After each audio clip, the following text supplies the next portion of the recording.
Olá pessoal, me chamo Gregory. Hoje estou aqui para a gente conversar um pouco sobre algo que acontece em algum momento na vida de cada um de nós, que é a procrastinação. A gente sabe como é frustrante o tempo passar e as coisas se acumularem. Vou te ajudar a entender os aspectos, as causas da procrastinação e, mais importante, compartilhar estratégias para ajudar a superá-las. Você quer vencer a procrastinação e destravar seu potencial? Aproveita e já deixa o like no vídeo, que nos ajuda muito nesse início dessa trajetória no YouTube. Então vamos lá. O que é procrastinação? Procrastinação é o deixar de fazer, é o famoso ladrão de tempo.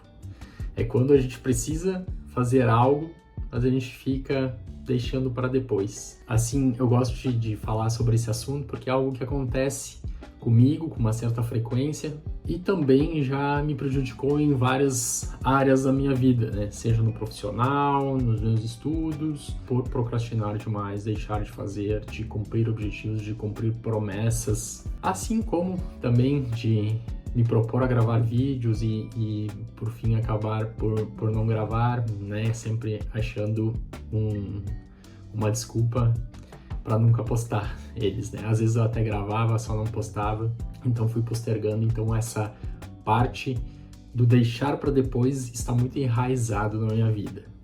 E é por conta disso também que eu decidi gravar esse vídeo para expor essas ideias para vocês e também ajudar as pessoas que, da mesma forma que eu, têm esse problema no seu cotidiano, na sua vida diária. O que é que está por trás da procrastinação? Porque a gente tem que entender que a procrastinação é menos sobre gestão de tempo e sim sobre como lidamos com as nossas emoções. É uma forma de evitarmos o desconforto, tarefas difíceis, tarefas que na nossa mente parece impossíveis a gente realizar e terminá-las porque na nossa mente parece muito difícil. Por exemplo, como estudar para um concurso público.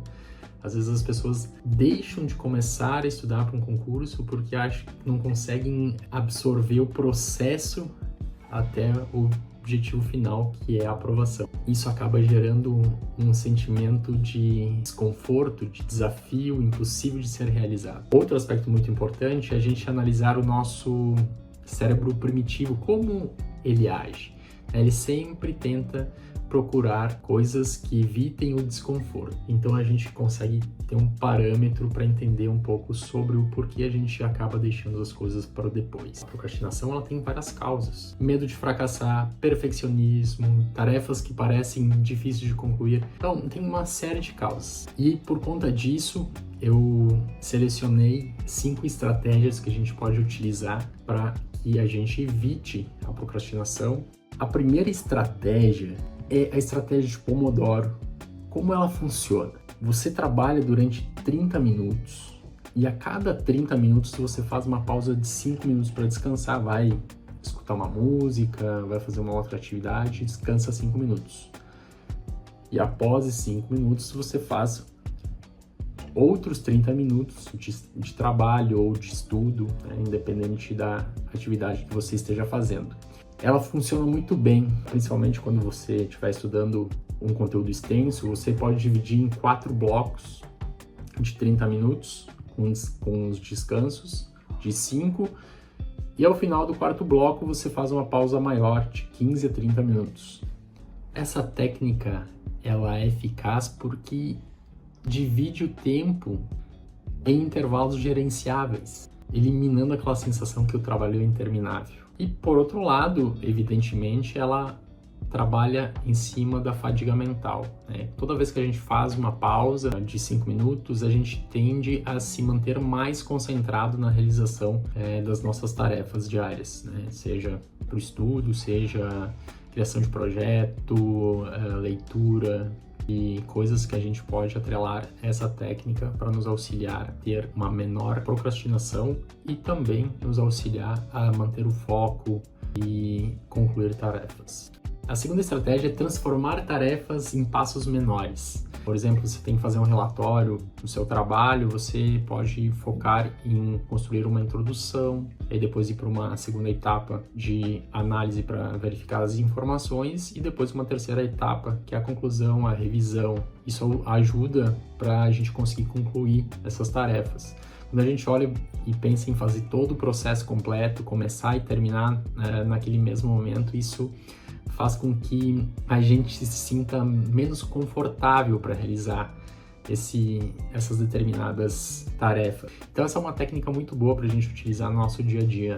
Uma terceira técnica é a técnica dos 2 minutos. Essa técnica é bem interessante, porque a gente pode utilizar ela para várias coisas na nossa vida, no nosso dia a dia. Por exemplo, sempre que a gente olhar para as coisas que a gente procrastina, a gente verifica as que são mais rápidas de serem resolvidas. Por exemplo, se você acordar e logo arrumar a cama, você já resolveu uma coisa que você poderia deixar de fazer. Então essa técnica é bem interessante e fica essa dica, né, que a gente pode priorizar as coisas mais rápidas do nosso dia e depois, posteriormente, a gente vai fazendo as mais complexas. Por exemplo, eu preciso ir para academia, mas a gente fica se enrolando para sair de casa. Então, usa a técnica dos 2 minutos. Faz 2 minutos, se arruma, coloca a roupa da academia ou para sair para caminhar, sai de casa. Então, vai sendo uma sequência.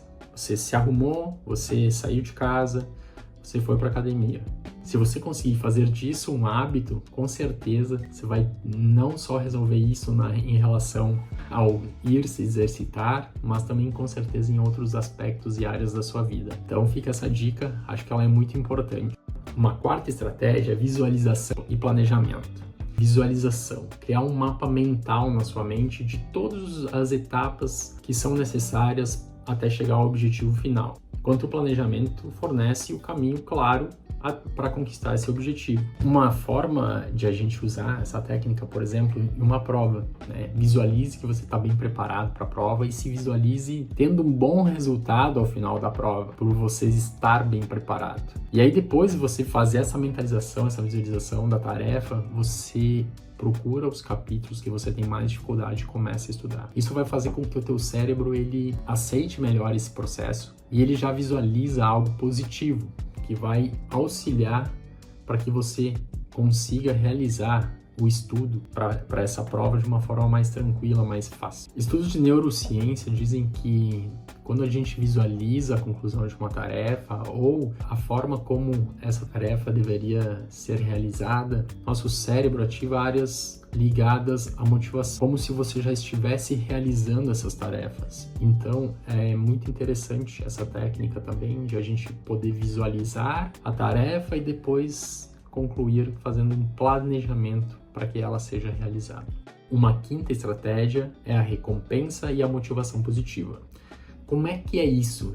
O tipo de procrastinação que envolve essa estratégia é aquela do nosso dia a dia. Então, estabeleça uma rotina de estudos. Comece a, por exemplo, na sua área, se você for estudar, estabeleça que em determinado horário você vai se dedicar especificamente para que você estude. Por exemplo, se acorda às 6, estuda das 6 às 7, toma um café da manhã às 8, trabalho das 9 ao meio-dia e assim por diante. Então você cria uma rotina, seja de estudo, de trabalho, você deixa organizado. Por exemplo, uma rotina de estudo, usar a técnica de Pomodoro, você estuda 30 minutos e pausa 5 como uma recompensa. Ou a limpeza de um cômodo. Você vai lá na sua casa, limpa um cômodo, depois de finalizar, você sente aquele prazer de ter realizado a limpeza.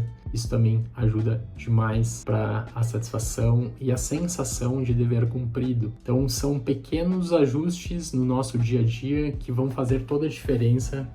Tem outros 2 aspectos que são importantes a gente mencionar, que eles estão enraizados dentro da procrastinação, que é a autossabotagem e o perfeccionismo. A autossabotagem é aquela sensação que a gente tem, poxa, não vou fazer isso agora, posso fazer depois, posso lavar a louça amanhã de manhã, não preciso lavar agora, não preciso arrumar a cama agora, posso arrumar depois quando eu voltar do trabalho.